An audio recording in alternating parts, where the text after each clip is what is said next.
Well, I'm coming up on about 35 weeks, so pretty close. I know it's a boy. My first one's a girl. It's been a pretty good, pretty easy pregnancy so far. Just in the stage right now where I'm seeing my doctor very regularly, so every 2 weeks and almost coming up on every week.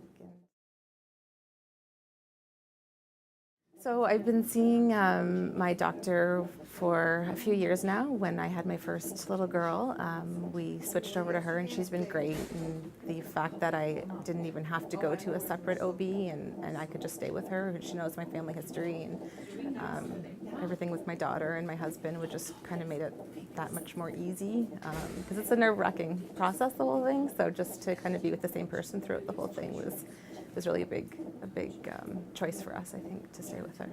I think probably easier access to, if something goes wrong, I guess, it's a little bit more comforting to,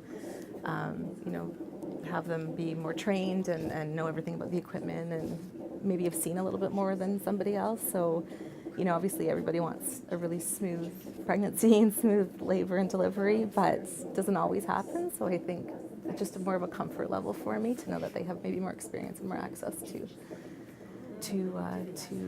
medicine and tools and whatnot. So.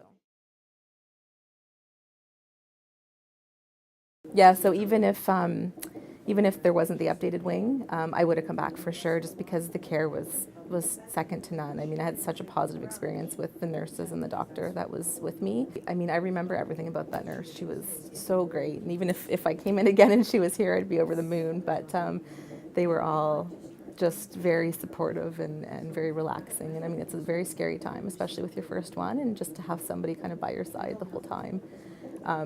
That to me would have outweighed a new wing or an old wing. I would have just stayed just for the people. Obviously, geography was a big factor, especially because, when you have a few more appointments and whatnot, it just made it so much easier for me to just hop in the car and be here in 10 minutes as opposed to having to fight the traffic downtown, which I have to do every day for work. So it was actually quite a big factor for us to come here. Sounds silly, but the temperature control, to know that there's, nice air conditioning in here now when you're in here for quite a few hours and you're working up a sweat, and it makes a big difference to have that temperature control. It just makes you a little bit more comfortable. And I think even the beds, I mean, you think of, my husband slept here obviously with us for the first night, and for him, I was joking that we were going to have to bring a sleeping bag and he could sleep on the floor. It would be more comfortable, but I know they've got some new sleeping arrangements for spouses and whatnot. We were able to get into a private room. It was nice and big, and it just offered us a little bit more privacy and comfort for your first night with a newborn, and with my husband there. So that was great. Like I said, the nurses and doctors were great. I mean, it was just a positive experience all around. It was, the amenities were very positive, and yeah, I wouldn't have made the decision really to go anywhere else.